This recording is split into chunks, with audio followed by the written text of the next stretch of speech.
I thought that this would be a good opportunity to share with you something that I've been working on with a lot of my clients lately. A lot of the times people think that when they see a dietitian, we talk a lot about dieting and weight focus and how to lose weight and specific foods to eat and to avoid. But that's not necessarily the case with my practice. Something that I've been working on with a lot of my clients lately is getting stuck in a binge restrict cycle. And we're talking about it in the context of food. So eating a lot of food in a small amount of time, maybe past the point of uncomfortable fullness, and this prompts feelings of shame and guilt, and the only logical response to that is, I therefore must restrict. And what happens is restriction over time leads to feelings of deprivation, and it's an unsustainable practice, or we restrict until our cheat day or whenever our arbitrary rules say we're allowed to eat again. And what happens is, because we've been so deprived, we eat past the point of comfortable fullness, and therefore the binge restrict cycle of extremes continues. And so as we've been exploring kind of the feelings around when these binges occur and the response to restriction, I started looking at other areas of our life where that binge restrict pattern is portrayed. And if you think about it, our culture is set up and so that we have that on-off, all-in, all-out mentality.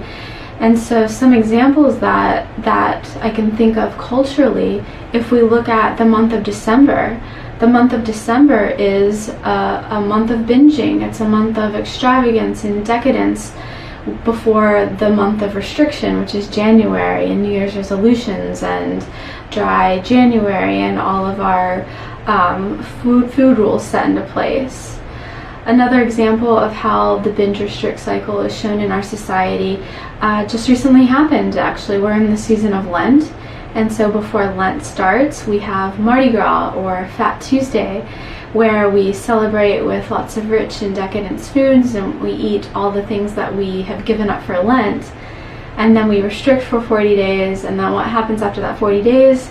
Easter, where there's lots of celebration, lots of food, lots of eating the foods that we've restricted for the past 40 days. So beyond these kind of holidays or cultural or religious norms that we see displaying the binge restrict cycle, I see it a lot with runners, with athletes. Think about times when you've been injured and you can't run, and that running is restricted from you. Well, you dedicate all your time to, I'm going to be the best cross trainer ever, I'm going to be on the bike for hours at a time, and I'm going to just cross train like crazy. And then what happens is reality sets in and you realize, this sucks. I hate being on the bike for hours, it takes up lots of time, and I don't like this, and your mental health starts suffering. And so what happens is you stop cross training altogether.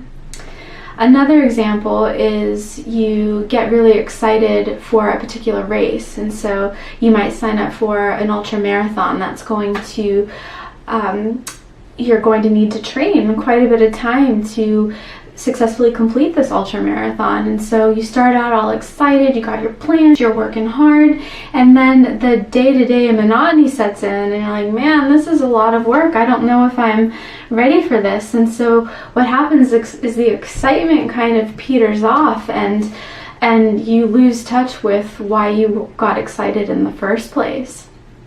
And so I think it's really important to see how that binge restrict cycle plays a role in other areas of our life, because I think so many people get so caught up in that all or nothing mentality that they get stuck in these extremes. And so what I do when I work with my clients is we talk about, how do we stop that cycle? How do we stop that restriction? And that's really hard to do. It can be really scary, because a lot of the times people have lost trust in themselves and their bodies and their ability to make the best decision for them. And so I work with people over the course of several months to gain back that trust that was lost along decades of dieting or being amidst diet culture. The point of this thought exercise, if you will, is to see where you are in your life. What other areas of your life do you get stuck in this binge restrict cycle? Because that awareness is the first step to get out of it. On another note, I want to wish everyone a happy Registered Dietitian Nutritionist Day. This is my technically my 8th year as a registered dietitian, and I can honestly say that this career, it's evolved over the years. I've been figuring out who I am as a practitioner, and I've experienced a lot of joy and learning working with my clients. And so if you've ever worked with me in the past, I want to thank you for teaching me and for making me love what I do.